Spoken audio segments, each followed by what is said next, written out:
Pèlerine, pèlerine, pèlerine, pèlerine, pèlerine.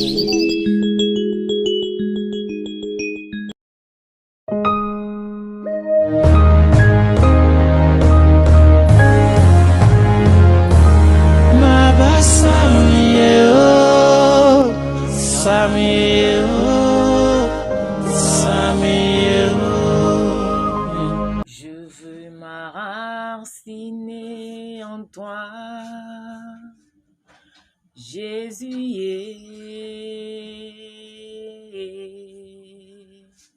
Je veux m'enraciner en toi,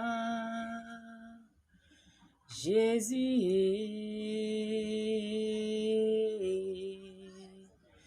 Et quand viendra le vent, la tempête, donne-moi de résister.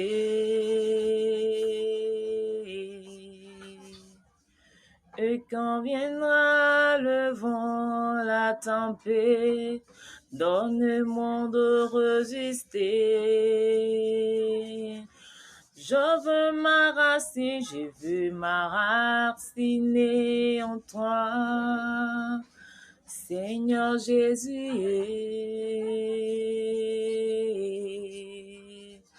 Et quand viendra le vent, la tempête, donne-moi de résister.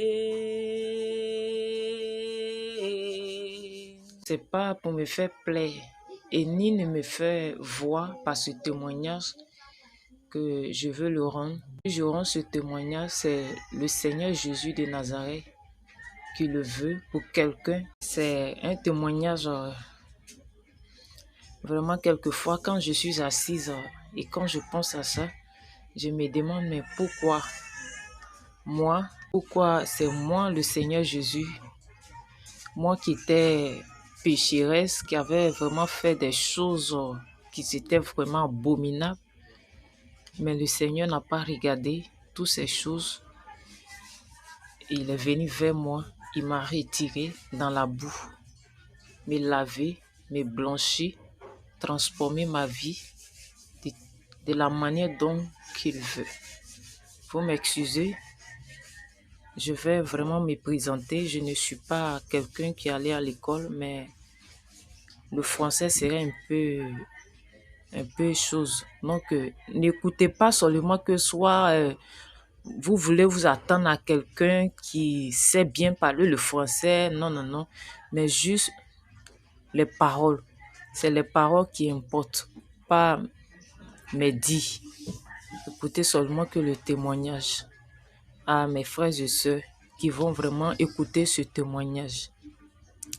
Il est arrivé une fois, un peu longtemps, j'étais dans une ville qu'on appelle Abidjan. Je travaillais là-bas dans la ville. Et voilà que vraiment, mon désir ardent, c'est d'aller derrière l'eau. Être avec un blanc pour pouvoir aider mes parents dans la pauvreté, les faire sortir de la pauvreté parce que vraiment les voir dans cette misère, j'ai mal. Je voulais vraiment avoir quelqu'un qui avait de l'argent et puis vraiment les aider. Et c'est comme ça que j'étais avec un Français. Je suis grande de taille, mince. Et il faut dire que les Blancs, ils aiment beaucoup les femmes minces et grandes de taille. Vraiment, j'étais beaucoup attirée par les Blancs. J'étais beaucoup attirée par les Blancs et comme ça, j'en croise un. Ce dernier est venu dans la ville où se trouvaient mon père et ma mère se présenter pour dire que non, qu'il me veut comme femme. Mais il va revenir pour le reste. Soit, je ne sais pas, c'est la dot ou bien le mariage, je ne sais pas. Et comme ça, on s'est retourné encore sur Abidjan. Quelques mois plus tard, voilà que je tombe malade. Pour moi, c'était juste la fatigue, un palu qui est en train de me fatiguer. Mais c'est le Seigneur, c'était l'appel. Pendant pendant que j'étais avec ce blanc, j'étais déjà convertie, mais à cause de marcher à force d'avoir un blanc, je n'étais pas trop racinée dans la foi. J'étais chrétienne, mais pas de ça. Parce que vraiment, je faisais des choses qui étaient abominables devant Dieu. Et avec les blancs, je vous assure que les frères et sœurs, on en fait des choses abominations devant Dieu. Devant Dieu, vraiment, c'est abomination. Mais parce que quoi? Je vais vraiment faire sortir mes parents de la misère, de la pauvreté. Donc, j'étais obligée d'accepter certaines choses avec cet homme. Et pendant que j'étais chante à l'église, quand ce dernier m'appelle, Marie-Ange, tu es prêt pour que je vienne te chercher le soir? Je dis oui. Et pendant ce temps, j'ai déjà fini le culte, adorer le Seigneur. Le monsieur qui vient me chercher, on va faire ce qui n'est pas bon devant Dieu. La plage, tout autour, vraiment j'ai fait la vie. Mais cette vie-là ne glorifiait pas Dieu. Et pendant que je faisais cette vie abomination, j'étais chrétienne. La parole de Dieu dit que un pied dedans, un pied dehors, c'est les deux pieds dehors. Parce que Jésus, si tu restes dans ça, que tu meurs, tu ne vas pas hériter le royaume des cieux. Et pendant que je faisais cela, vraiment, ça faisait mal au cœur à mon Dieu.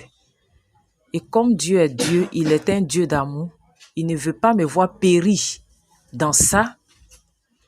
Il permet que le diable me touche pour qu'il puisse me sauver. Et c'est comme ça, je tombe malade. Et je reviens en famille pour me soigner. Je me soigne au travail, au service là où j'étais.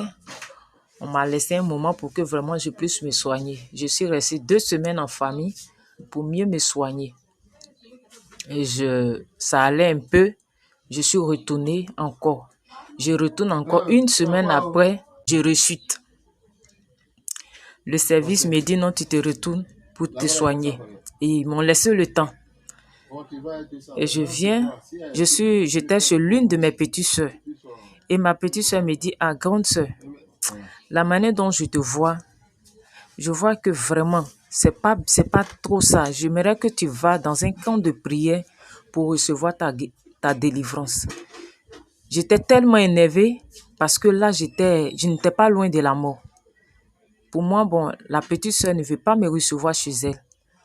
Et donc, vraiment, j'ai dit, ah bon, je suis malade, je viens chez toi, tu me chasses. Et la petite répond pour dire non, pas parce que je te chasse, mais moi, je veux que tu te rétablis. Tu repars, tu reviens, tu repars, tu reviens. Et en te voyant, je ne suis pas convaincue de ta santé. Je veux que tu partes dans un camp de prière pour que le Seigneur même puisse te visiter, que tu reçois ta délivrance. Sinon, pas parce que tu es chez moi, ça me fait mal, non. C'est pour ton bien. Et comme ça, tout énervé, pendant que j'étais malade, tout énervé, je rentre dans la chambre, je m'enferme et je m'endors. Mais après, pendant que je suis en train de me reposer, je réfléchis. Je dis, Seigneur, je fais comment? Voilà que je suis en train de finir.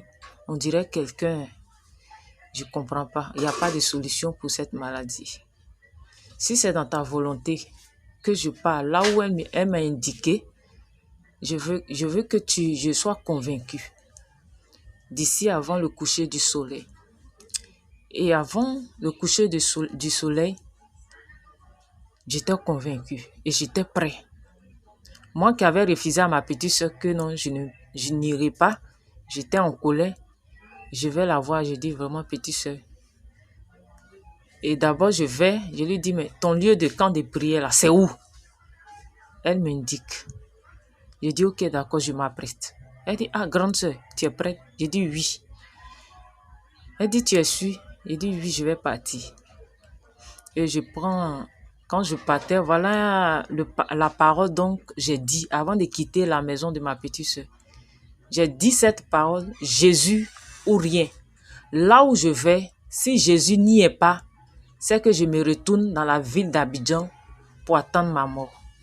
Parce que je n'irai pas dans un endroit où le Seigneur n'existe pas. Je vais là où Jésus existe.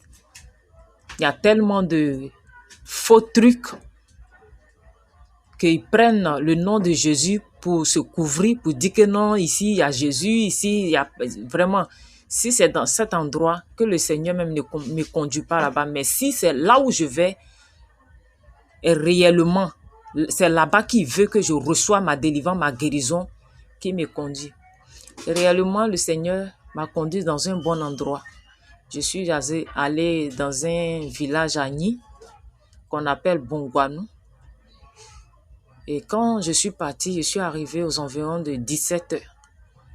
Pendant que je suis arrivée, c'est une maman prophète qui n'est pas allée à l'école, qui ne sait pas trop s'exprimer en français. Pendant qu'elle était assise dans la cour du camp, avec les frères qui travaillaient avec elle, elle me regardait de loin et le Seigneur s'est révélé en elle. Elle ne me connaît pas et moi non plus, je ne la connais pas. Elle dit, tu vois, le Seigneur lui dit, tu vois cette dame qui arrive là-bas avec ses bagages à main? Elle répond à Jésus, oui. Elle n'est plus malade, qu'elle est guérie. Avant même que je n'arrive auprès de la maman. Et quand je suis arrivée auprès de cette maman, je l'ai saluée. Elle m'a répondu, ils m'ont fait asseoir, demander une nouvelle. Et j'ai donné les nouvelles. Ok. Comme il faisait soir, je suis allée me laver. Ils m'ont donné de quoi manger. Et on a commencé la prière tout ensemble. Pour une première fois, pour une deuxième fois, pour une troisième fois. Et ça fait le troisième jour. Et le troisième jour, parce que ce lieu de camp de prière, on se réveille à partir de 4 heures du matin pour la prière, tout le monde dans le camp, de 4 heures jusqu'à 6 heures. Bon, disons où le Saint-Esprit nous emmène et puis on se sépare. C'est comme ça, ce jour-là, le troisième jour, pendant que j'étais au camp de la prière, malade, le troisième jour, après la prière matin, de 4 heures jusqu'à 7 heures moins, chacun est rentré chez lui pour aller dans ses différentes activités. Et la maman aussi, comme elle était beaucoup fatiguée, c'est une maman un peu âgée, pas trop. Elle se repose, elle a fermé sa porte. Et moi aussi, pareillement, j'ai fait comme aussi elle. Je suis partie parce qu'elle nous a reçus. Elle a des maisons faites en terre. Comme c'est un village fait la maison en terre. Je suis dans la maison. Je ne trouve pas sommeil. Je tourne. Mais je ne trouvais pas le sommeil. Je me lève. Je me pose la question. Je dis, mais dans les normes, je suis arrivée malade. On doit me poser la question. Qu'est-ce qu'il y a? On doit vraiment faire une délivrance pour toi. Mais là, depuis, personne ne me pose question. Je ne supporte pas ça. Et je prends une chaise. Je m'assois devant la porte de cette maman prophète pendant qu'elle était dedans. J'ai dit aujourd'hui, c'est aujourd'hui. Cette maman, après d'avoir sorti de sa maison, elle va me demander une nouvelle parce que je ne supporte pas. Et c'est comme ça, j'étais assis devant la porte de la maison de la maman. Et le Seigneur lui donne une révélation. Pour dire, il y a une dame qui est assise devant ta porte. Voilà, dis-lui que elle va avoir un enfant garçon. Un bébé garçon, mais ce bébé sera noir. Pendant que je suis avec un blanc, un Français. Et ce dernier allait en France pour aller voir un peu sa famille, ses parents plutôt. La maman ouvre la porte tout souriante. Elle me dit, ma fille, le Seigneur me dit de venir te dire que tu vas avoir un enfant garçon, un enfant noir, un enfant qui sera très joyeux. J'ai regardé la maman, de haut en bas. Je disais dans mon cœur, mais qu'est-ce que c'est la rencontre? Moi, je suis avec un blanc et elle vient me dire que non, je vais avoir un enfant garçon noir. quelque chose d'impossible. Je regardais cette dame, je ne comprends pas. Mais cela se passait en esprit. Et la femme était tout contente. Je n'ai rien dit. Elle dit, c'est vraiment... Et elle était tout joyeuse. Mais moi, j'étais mécontent parce que je ne m'attendais pas à ça. Pour moi, j'allais entendre, ah, ma fille, tu vas voyager, tu vas aller en France, tu vas te marier avec ce dernier-là, tu seras riche, tu seras ceci. C'est ce que je m'attendais à ça. Mais ce qu'elle est venue me dire ne me réjouissait pas le cœur. Et j'étais mécontente. J'étais assise.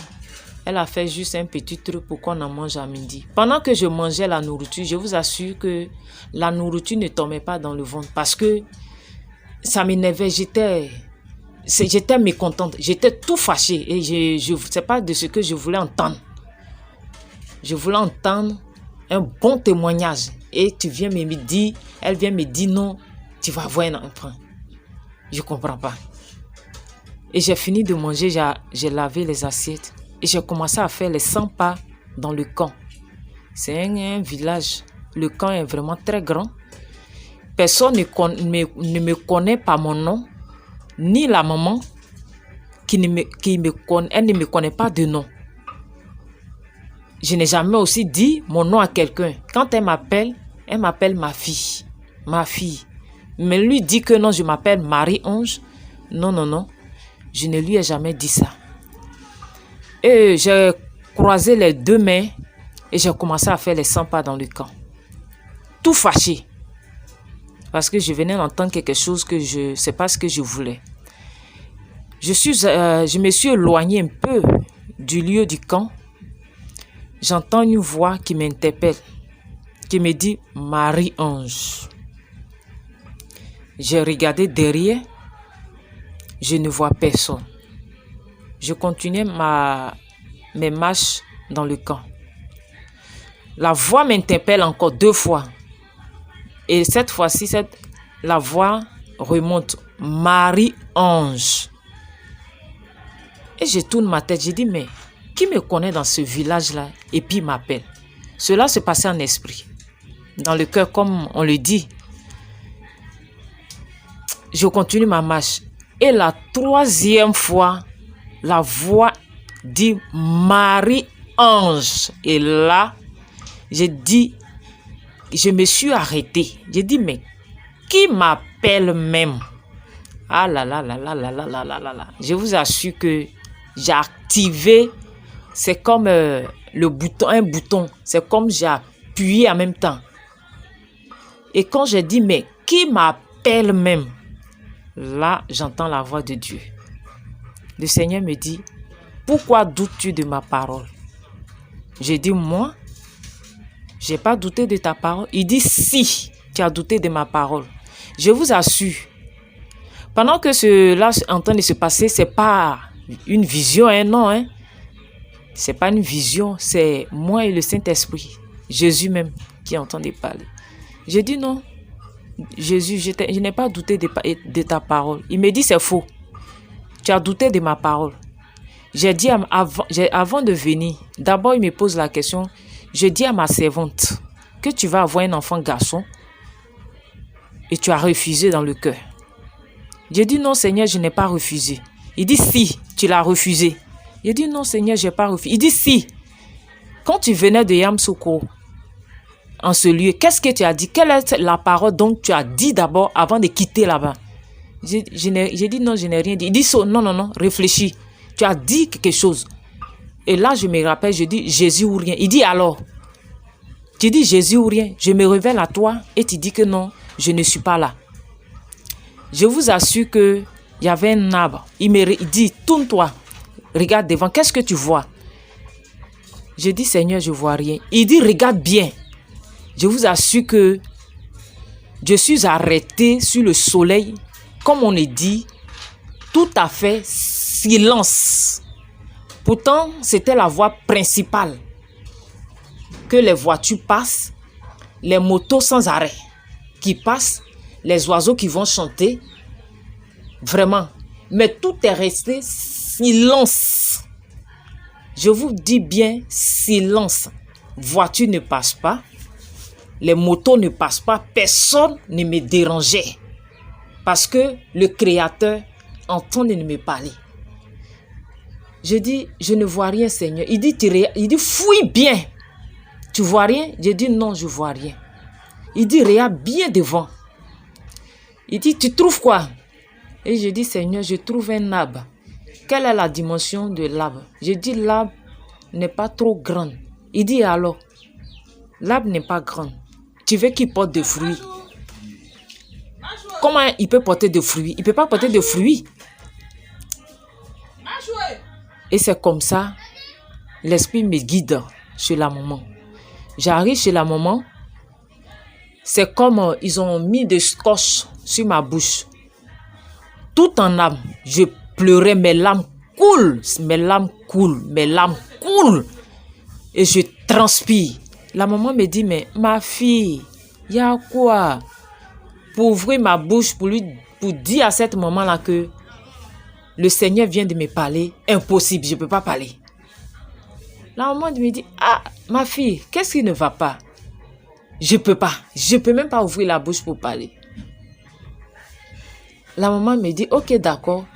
Comme depuis tu es arrivé dans ce lieu, on ne t'a pas encore demandé de nouvelles. Tu n'as pas encore croisé le Saint-Esprit. Aujourd'hui, là, tu vas croiser le Saint-Esprit.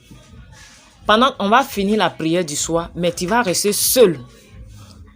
Toi et puis ton Dieu en ce lieu, dans le camp, pendant que nous, on va se retirer, parce que c'est individuel, toi et puis ton Dieu. Donc, pour le moment, comme c'est une veillée, va te reposer. Dans la maison, non, ils m'ont reçu. Moi, je dormais avec une maman. Mais quand je suis allée, pour le moment, il était aux environs de 17 heures. Là, c'est juste pour me reposer, puis mieux veiller et dans la prière. Et c'est comme ça, je suis rentrée. Je ne trouvais pas sommeil. Je tourne. Et là, une voix m'interpelle. La voix m'interpelle. Même chose, Marie-Ange. Je dis, Seigneur, me voici.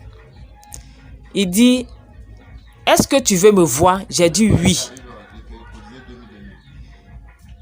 Tu veux me voir? J'ai dit oui, Seigneur. Il dit, non, tu ne peux pas me voir. J'ai dit, pourquoi? Il dit, si tu me vois, tu vas mourir. Donc, ferme tes yeux. Je vous assure que ce n'était pas une prière que je faisais. Je n'ai pas ouvert la bouche pour dire, je suis en train de prier. Non, je ne priais pas. Et pendant que j'ai fermé les yeux, aïe, aïe, aïe, en même temps, c'est comme j'étais en délivrance. J'avais attaché un morceau de pain avec un t-shirt. Je vous assure que non, les 4 murs de la maison, je l'ai cogné. Une délivrance, pas possible. Je crie, je parle en langue, je pleure. Je pleure. La maman entend ma voix pendant que je suis en train de parler en langue, en train de prophétiser. C'est comme ça, elle s'est arrêtée sur moi. Elle a commencé à prier. Et pendant qu'elle priait, l'esprit s'est soumis. Et elle m'a dit que sors. Je sors de la maison. Elle avait des filles qui travaillent dans son champ. On lui a envoyé un peu du manioc, des aubergines, un peu de tout dans le champ. Et elle m'a dit non, comme j'ai de la visite, il faut essayer d'éplucher le manioc. Et puis on va trouver quelque chose à manger le soir. J'ai dit ok, il n'y a pas de problème. J'étais assise pendant tout tremblant. J'ai pris un couteau et j'ai commencé à éplucher le manioc. Pendant que j'épluchais le manioc, la voix me dit, là j'étais au milieu de la cour, les gens étaient là. La voix me dit, Marie-Ange, qu'est-ce que tu tiens en main? J'ai dit, Seigneur, pardon. Ce qui s'est passé dans la maison là-bas, c'était individuel. C'était toi et moi. Mais là, on est en public. Les gens sont assis. Sinon, ce que tu m'as monté dedans là-bas, si tu me montes au dehors ici, là, je vais avoir honte. Le Seigneur me repose la question. Qu'est-ce que tu tiens? Mais pendant que je suis en train de parler, je vous assure que non. Personne ne savait que je suis en train d'échanger avec l'Esprit de Dieu. Il me dit, qu'est-ce que tu tiens en main? J'ai dit, je tiens un couteau. Et l'autre côté, j'ai dit, je tiens le manioc. J'ai déjà épluché une partie de du manioc. Il me dit, quel est le couteau? Il me dit, le couteau que tu tiens en main là, c'est toi, tu le vois en couteau, mais c'est mon épée. Et quand il a dit c'est son épée, j'ai dit, mais ah Seigneur, pardonne-moi. Je vais laisser tomber le couteau parce que si c'est ton épée, on ne doit pas... c'est quelque chose d'important. On ne doit pas faire de n'importe quoi avec.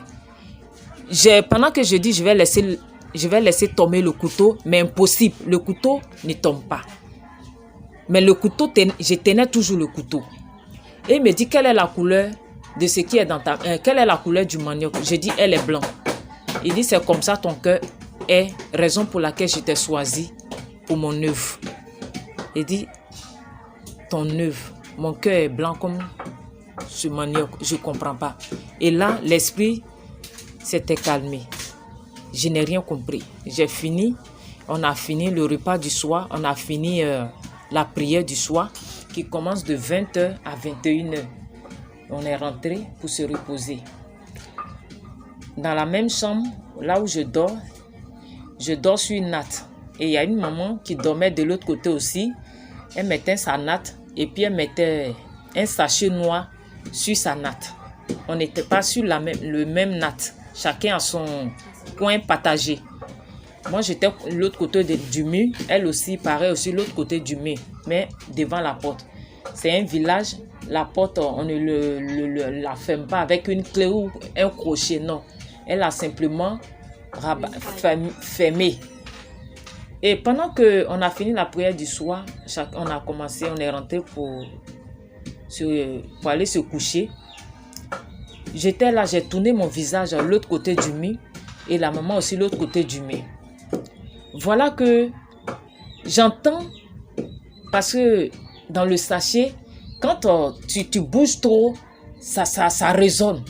Et pendant que ça fait croc, j'ai dit, attends, je vais lui dire un seul mot aujourd'hui, les pierres vont me laisser dormir. Et quand j'ai tourné ma tête je voulais dire à cette maman-là que j'ai dit, oh, tu as quel problème et tu ne veux pas me laisser dormir aujourd'hui là. Aïe, aïe, aïe. Quand j'ai tourné ma tête, c'était pas la vieille qui faisait croc. C'est Dieu qui a envoyé l'un de son ange pour venir me chercher. Je tourne. Je ne me suis pas levée, j'étais couchée. Je vois quelqu'un, grand détail, habillé en tout blanc.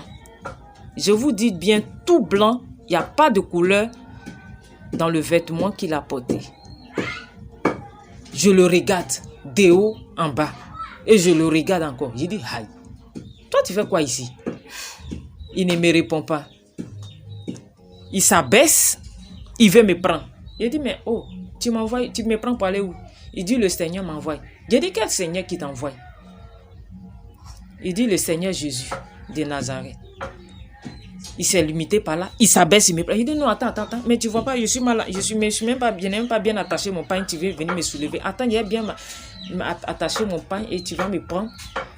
Et je voulais dialoguer avec lui parce qu'il sait que en allant au ciel, je vais plus revenir parce que c'est ceux qui sont morts qui vont au ciel. Mais moi, je ne suis pas mort. Je suis vivant. Et ils vont me chercher pour aller au ciel. Moi, je vais aller au ciel. J'ai dit, mais dis-moi, il t'envoie, c'est pourquoi? Je lui pose la question. L'homme habillé en tout blanc, grand détail, arrêté sur moi. Il dit non, il m'envoie de venir te chercher. Ah, mais j'ai dit, mais je ne peux pas aller au ciel. Tu sais très bien. Tu sais que c'est ceux qui sont morts qui vont au ciel. Moi, je ne suis pas morte. Et puis, tu viens me chercher. Donc, pardon, il ne faut pas que tu lui dis que vraiment, la fille dit qu'elle ne vient pas. Est-ce qu'il m'écoutait? Il s'est abaissé une fois. J'ai dit, pardon, attends, je vais bien m'arranger. Je vais bien attacher mon pain. Et puis, tu vas me prendre. Et je suis assise. Je lui dis, mais quel est ton nom? Il me dit, je m'appelle Ange Gabriel. Quelle est ta mission? Il dit, ma mission, quand le Seigneur m'envoie, je ne échoue pas. Il dit, hein? Donc, ça veut dire que toutes les négociations que je suis en train de faire avec toi là, à toutes les coups, tu vas me prendre.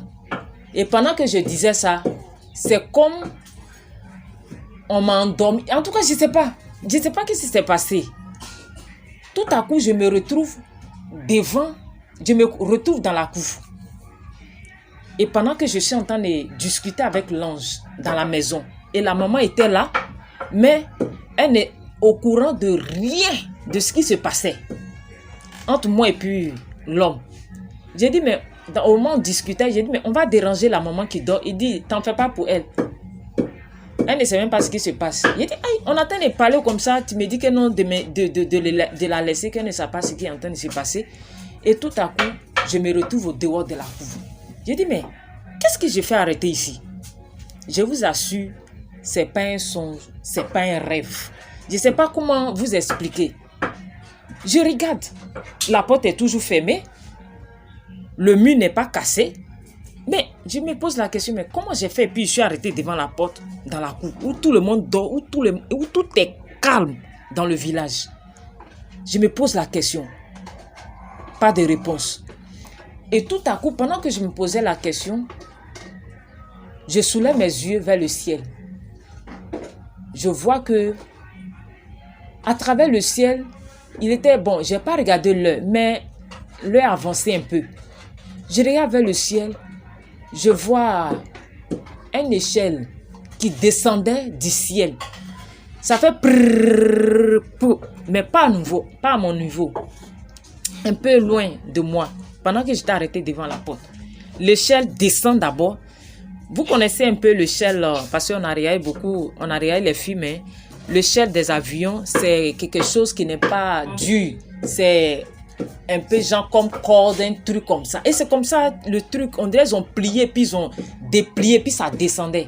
Et quand c'est descendu, l'échelle, et je vois quelqu'un qui descend, green, par terre, tout blanc. Et pendant qu'il est descendu, quand il est descendu, à peine qu'il est descendu, l'échelle s'est repliée et puis s'est montée au ciel. Le monsieur vient, il passe juste à côté de moi. Il ne me salue pas. Il ne me dit rien.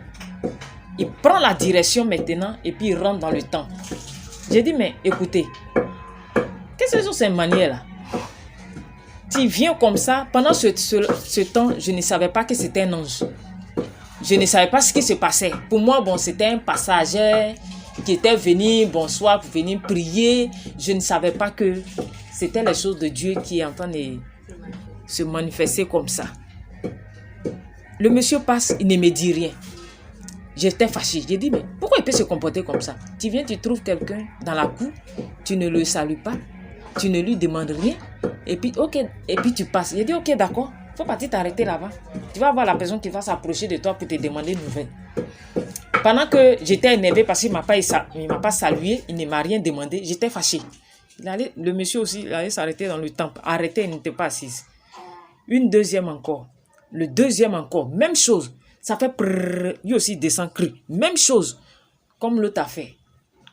Ah, j'ai dit, mais c'est la même mot. Qu'est-ce qu'ils ont? Donc, vous venez comme ça. Vous ne saluez personne. Vous ne posez question. Et puis, vous rentrez. Parce que ici, là même, c'est pour vous, quoi. Il rentre. Et tout cela, je vous assure que non, je ne parlais pas à haute voix. C'est dans le cœur que je m'exprimais cela. J'ai exprimé cette voix. Le troisième encore, même chose. J'ai dit, mais aïe, ceux-là même, qu'est-ce qu'ils ont? Pendant que je regardais seulement que la direction, là où ils descendaient, la troisième fois, même chose. Et pendant que le troisième est descendu, maintenant dans le camp, ça descend maintenant. Ça descend, ça monte, ça descend, l'échelle monte, ça descend, l'échelle monte, ça descend, l'échelle monte. Mais je vous assure que je ne savais pas que c'était les anges de Dieu. Je vous assure. Le Seigneur a fermé mes yeux là pour ça un instant. Et quand ça a cessé de descendre, j'entends, parce que mon oreille écoutait dans le temple. J'entends ça causait, mais je n'entendais rien de ce qu'ils disaient entre eux là-bas. Je n'entendais rien. Mais je sais qu'il y a des gens qui sont en train de causer dans le temple. Et quand ça ne descendait plus, c'est comme j'étais téléguidée. Quelque chose a tourné ma tête. Quand j'ai tourné ma tête et que j'ai regardé dans le temple, aïe, aïe, aïe, aïe, aïe, aïe, aïe, aïe, je vous assure que c'est là maintenant, c'est comme on dirait le Seigneur a ouvert mes yeux, que je sache que non, c'était des anges. Ils étaient tout blancs. Et puis maintenant, je voyais les ailes. J'ai dit Jésus. Jésus. C'est comme ça que je disais. Donc, c'était des anges. Et puis, je me suis comporté ainsi. Mais là, je ne pouvais pas bouger. J'étais arrêté comme un poteau électrique. Je ne bougeais pas. Et maintenant, quelques minutes plus tard, ils sont restés comme les soldats. Mais ils sont vraiment organisés. Très organisés. Ils ont fait un rang pas possible. Chacun a fait des rangs. Pendant que l'autre fait un rang, l'autre est derrière lui et prend ses ailes pour mettre sur l'autre. Et celui qui est derrière aussi, pareil. L'autre aussi derrière. Ils ont fait un rang pas possible qui était vraiment tellement joli à voir que je ne sais comment expliquer. Et c'est là quand j'ai dit, hein? Les anges de Dieu, Seigneur, je suis morte. Cette parole-là, quand je l'ai dit, et en même temps, paf, je ne savais plus où j'étais. Plus que je luttais avec l'ange dans la maison. Peut-être que c'était là que l'ange m'a apporté en même temps. Mais je ne savais pas que l'ange m'avait apporté. Et c'est comme, arrivé un moment, c'est comme j'avais froid. J'avais vraiment froid même. L'endroit où j'étais, j'avais froid. Quand on dit froid là, j'avais froid. Donc, et pendant que je dormais, c'est comme je dormais, j'étais couché. Pour moi, je dormais, donc le drap que j'ai pris pour me couvrir, comme je dors très mal, peut-être que le drap allait ailleurs, moi je suis allé ailleurs. Donc, je ne veux pas ouvrir les yeux pour pouvoir chercher le drap. Si j'ouvre les yeux, je vais couper mon sommeil. Donc, je fermais mes yeux et je prenais ma main pour chercher le drap, pour pouvoir me couvrir. Pendant ce temps-là, je ne trouvais pas de drap à côté de moi. Je ne comprends pas. Je cherche, mais mes yeux étaient tout enfermés. Je dis, je n'ouvre pas mes yeux, sinon je vais couper mon sommeil parce que je suis trop fatigué, je vais bien dormir. Je cherche, je mets les bras par terre, non, je ne trouvais pas les draps. Et quand j'ai ouvert mes yeux nets, ah là là là là là là là là là, je vous assure que non, j'étais couché dans un endroit où tout est blanc. Tout est nuage, comme on dit, nuageux. Aïe. J'ai dit, mais je fais quoi ici? Je fais quoi ici? Aïe. Qu'est-ce qui se passe? Je vous assure, c'est la question que je me posais. J'ai dit, mais je fais quoi ici? Et cela, j'étais couché. Hein? Je me posais la question, mais il n'y a pas de réponse. J'ai dit, mais qu'est-ce qui s'est passé? Seigneur Jésus, mais tu n'as pas me dit que je suis morte? Je ne comprends pas. Et là, pendant que je regarde que je me constate que non, je suis au ciel. J'ai dit, mais je ne suis pas morte. Ma fille, mes parents, qu'est-ce qu'ils vont dire? Ils seront en pleurs. Parce que dans l'endroit où je suis là, c'est déjà fini. Je ne peux plus retourner. Et j'ai commencé à prier pendant que je pleurais. Je disais, Seigneur, pourquoi tu m'as fait ça? Seigneur Jésus, je suis morte. Et ma fille, et mes parents. Et pendant que je pleurais comme ça, je vois quelqu'un qui est habillé en tout blanc, qui passe juste à côté de moi, qui me dit, mais qu'est-ce que tu fais là? Je dis non, je plaide pour que vraiment le Seigneur me fait retourner. Et il n'a pas parlé, il a pris sa route, il est passé. Et pendant qu'il n'y a pas de solution, je suis resté calme. Je dis peut-être qu'en restant calme, il aura des solutions. C'est comme ça, je regarde. Je vous assure que non. De la même manière, quand on vient au monde, c'est comme ça. Je regarde de mon pied jusqu'à de ma tête. J'étais nue. J'étais vraiment nue. Et c'est là, quand j'ai découvert que non, j'étais nue. C'est là maintenant je me retrouve. Maintenant que j'étais au ciel. Je suis restée calme. Et puis on dirait, Jean, le sommeil m'a pris. Parce que quand il est l'heure pour la prière, il y a un monsieur qui vient sonner la cloche pour qu'on parte pour la prière. automatiquement, ça a coïncidé par mon réveil en même temps avec la cloche. Et puis, c'est comme... Pour moi, c'était un rêve. Mais ce n'était pas un rêve. Et en même temps, je me suis levée. Habituellement, c'est la maman qui sort devant moi. Mais ce jour-là, je suis sortie devant elle. Parce que j'ai dit non, je n'accepte pas ce qui vient de se passer. Que non, Seigneur, je ne suis pas morte. Je suis pas morte. J'ai dit, vous achetez, la peur, la peur était là. J'ai dit non, je ne suis pas morte. Donc, je voulais toucher un peu les objets pour voir si réellement je suis vraiment en vie. Je touche le mur, je touche la porte. J'ai dit, ok, d'accord, Seigneur, ça marche. Je ne suis pas morte, je suis vivante. Ah, Dieu, que Dieu soit loué. Que Dieu soit loué. Et la voix m'interpelle. Tu dis quoi? Tu es allé au ciel. J'ai dit, mais parce que je me suis posé la question, est-ce que je suis allé au ciel? J'ai dit, et là, la voix me dit que oui, réellement, tu viens du ciel. J'ai dit quoi? Moi, Marie-Ange, je suis allé au ciel. C'est pas moi, hein. C'est pas moi, je suis parti. Je devais laver mon visage pour aller dans le lieu de la prière. Mais quand j'ai entendu ça, j'ai refusé automatiquement. J'ai dit non, moi, je ne suis pas morte. Je suis vivant. Il a touché les objets. Je peux les toucher. Je ne suis pas morte. Et vraiment, je suis partie m'asseoir dans le temple. J'étais tout tremblante. Pendant qu'on faisait le culte, ma tête n'y est pas. J'ai dit, mais qu'est-ce qui s'est passé au ciel? Qu'est-ce que je ne comprenais. Tout était devenu bizarre. Bizarre. Le lendemain encore, l'ange est venu encore, même chose. Et cette fois-ci, quand il est venu la deuxième fois, je n'ai pas pu discuter. Il m'emportait comme il le veut. Mais pendant qu'il m'emportait, je n'ai rien vu dedans. Je ne sais pas comment ça s'est passé. Je ne peux pas vous dire que on est passé par ici, où je me suis levé. Je ne peux pas vous expliquer, mais je ne sais pas comment ça s'est passé. Mais je me suis retrouvé pour une deuxième fois encore. J'étais au ciel et par les mêmes positions. Et là, j'ai commencé à crier le nom de ma maman. J'ai dit, cette fois-ci, c'est fini. Je ne vais plus retourner. Je pleurais. Je ne fais que à pleurer. Et pendant que mes grimaces sont finies, Dieu a fait ce qu'il devait faire. On dirait qu'il m'a endormi. Le Seigneur m'a endormi, mais je ne me suis pas rendu compte de ce qui s'est passé. En tout cas, je ne sais pas. Et comme ça, un coup, je me retrouve. En même occasion, pendant que la cloche sonne, je suis restée calme. Et après, j'ai fini mon séjour dans ce camp. Je me suis retournée. Je ne sais pas ce que le Seigneur avait déjà fait. Et je me souviens pour une deuxième fois, le ciel s'était ouvert pendant que j'étais assise au camp, et dans le lieu là. Le Seigneur me dit, regarde là-haut. Je regarde là-haut.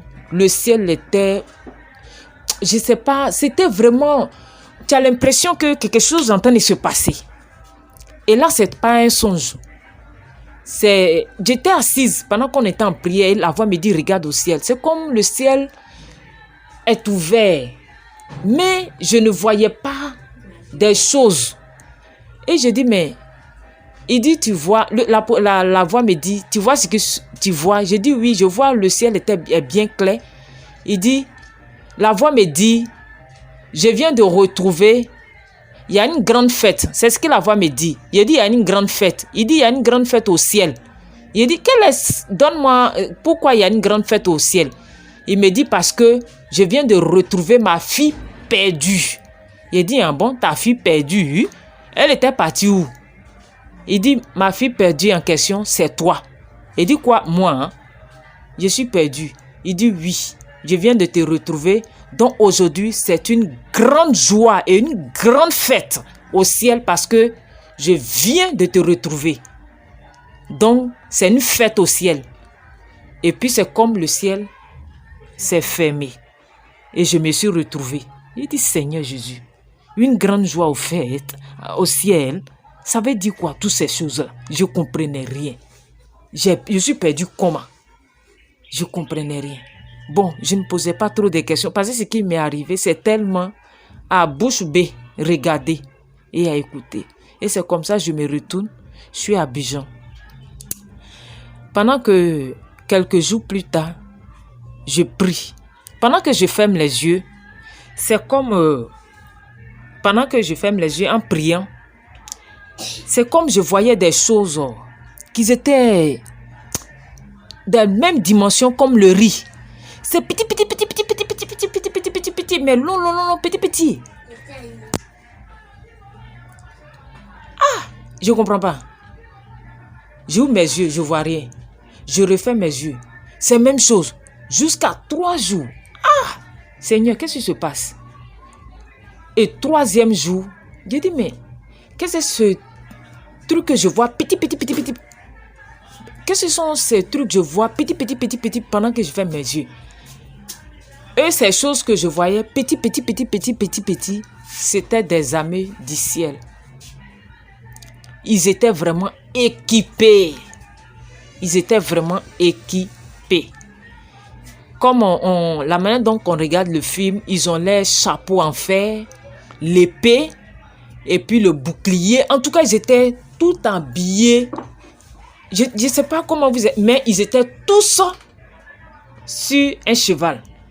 Et pendant que ces trucs petits là, au fur et à mesure, ça venait vers moi.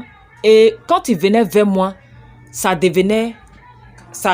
grandissait, ça devenait grand. Et quand ça devenait grand, je voyais que non, c'est un homme qui est assis sur un cheval, qui a une épée, qui a son bouclier. Et puis maintenant, je vois maintenant, tout était venu. Et tous sont devenus même chose. J'entends. En tout cas, les bruits, les pas du cheval. Genre comme des personnes qui s'en vont en guerre. J'ai dit, hein? Des armées. Où ils vont? Ils vont où? Mais c'est pas comme ils étaient en train de galoper par terre. Non. C'était en l'air que je les voyais galoper. Mais ils étaient nombreux. Vraiment, c'était extraordinaire ce que vraiment le Seigneur m'a fait voir. En tout cas, je ne savais pas que le Seigneur pouvait encore me récupérer pendant que j'étais, comme on le dit, pourri et gâté. Qu'on ne pouvait plus me récupérer, mais le Seigneur avait quelque chose en moi qui sera utile pour lui demain dans sa maison, pour la seule gloire de son nom. Et je ne sais pas pourquoi. Vraiment, j'ai fait des choses qui n'étaient pas bonnes, mais malgré cela, le Seigneur m'a récupéré. Je vous assure que non, j'étais tellement difficile pour moi quand la prophétie sonne, Marie-Ange. Voilà ce que le Seigneur vient de me dire à ton niveau. Mais je vous assure que je n'étais pas prête pour abandonner cette vie que je menais. Ma manière de m'habiller, ma manière d'être. Quand la prophétie sonne, les conseils maintenant, moi je dis écoute, je vais en France parce que je vais me marier avec un blanc pour faire sortir mes parents de la pauvreté. Donc, je n'écoutais rien de tout. Mais là, il a fallu Dieu seul. Il n'y a pas eu d'intermédiaire, comme on le dit. Pour dire, le Seigneur me dit non. Là, c'est Dieu même. Comme il est passé par les hommes, ils n'ont pas pu. Lui-même, il est venu de lui-même pour venir me racheter. Et là, je vous assure que non, depuis lors, ma vie a changé. Mais pas le même jour. Ça a été un peu. Le blanc en question, je n'étais pas prêt pour le laisser et lui non plus. Un matin comme ça, ce monsieur se lève. Il me dit, Marie-Ange, j'en ai assez de toi. Je ne comprends rien. Je veux qu'on se sépare pour un moment pour qu'on mette de l'ordre dans notre relation. Donc, je te donne ton transport. Va en famille. Réfléchis de ton côté. Moi aussi, je réfléchis de mon côté. Si on est fait pour l'un et l'autre, je te rappelle. J'ai dit, mais qu'est-ce qui se passe? Il dit rien, il n'y a rien. Je dis, ok, d'accord. Pendant que je quittais la maison, j'étais vraiment en toute... Je pleurais. J'ai dit, mais pourquoi il peut me mettre au dehors? Mais là, c'était la délivrance de Dieu. Blanc, je ne vais pas laisser là. Et je ne sais pas comment faire pour le laisser. Je ne sais pas comment lui dire que non, je viens d'accepter le Seigneur. Va de ton côté, moi je vais de mon côté. Mais le Seigneur s'est en chargé. Et c'est comme ça, on est parti. Chacun est parti de son côté. Et de là, le Seigneur a commencé à mettre de l'ordre dans ma vie. Il m'a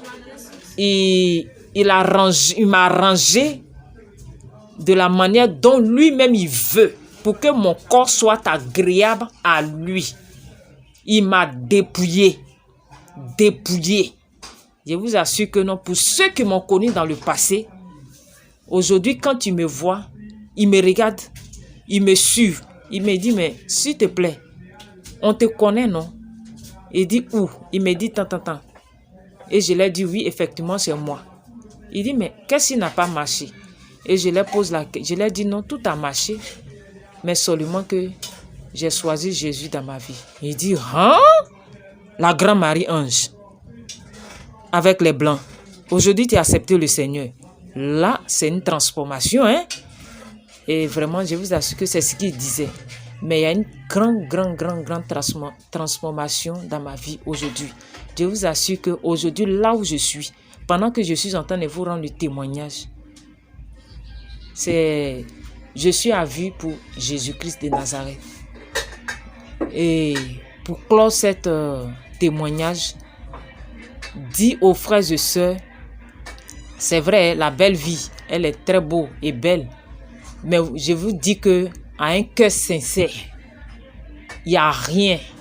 C'est juste pour faire remplir le ventre. Et puis, se faire paraître beau à voir devant les hommes. Point final. Il n'y a rien dedans. Je l'ai fait. Moi aussi. Je n'ai rien eu. Je vous conseille, vous qui m'écoutez, détournez-vous de cette chemin que vous croyez. Vous croyez que c'est une vie à rose. Mais moi, je vous dis que ce n'est pas une vie à rose. Une vie sans Jésus, ce n'est pas la rose. C'est pas la rose. Donc, détournez-vous de ce chemin parce qu'il y a deux chemins sur notre voie. La bonne chemin et le mauvais chemin. La bonne chemin est que le Seigneur Jésus nous dit abandonne. Le mauvais voie nous dit continue. Pourtant, il sait très bien que non. Quand tu continues, c'est pas bon. Ça serait pire pour toi. Et c'est lui que même sa voix même dépasse pour celui même qui dit que non, ne continue pas. Vraiment, ça a été un débat.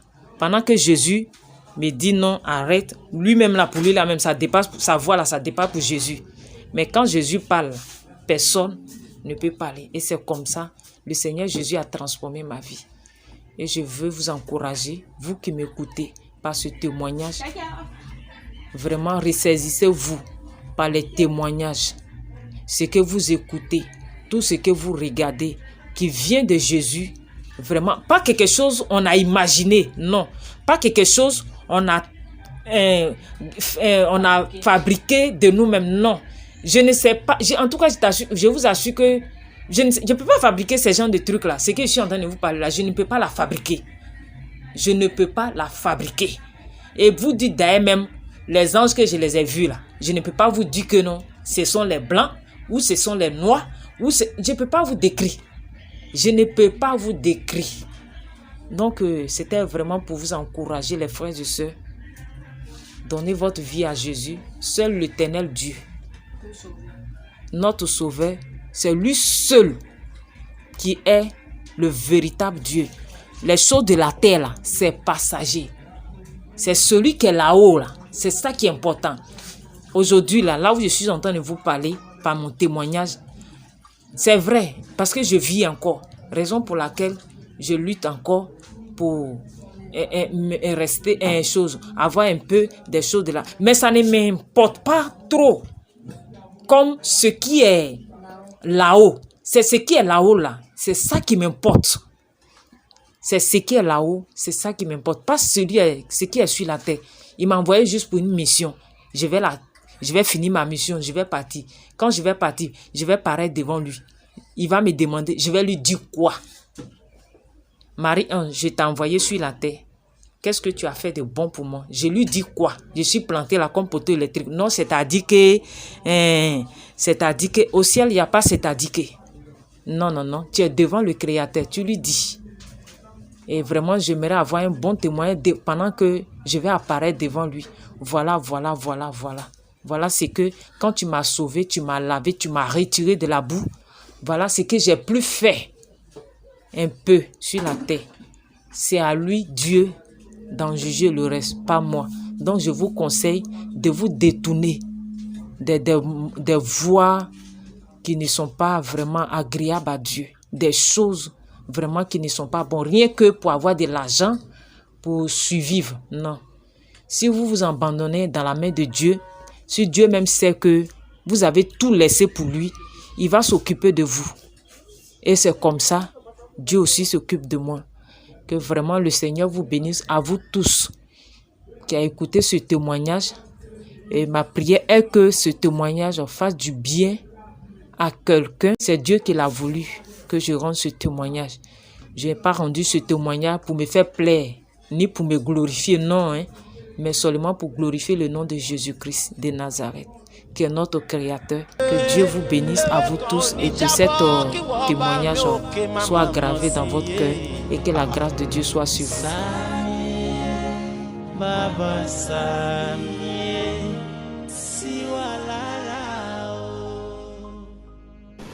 Une armée de moissonneuses.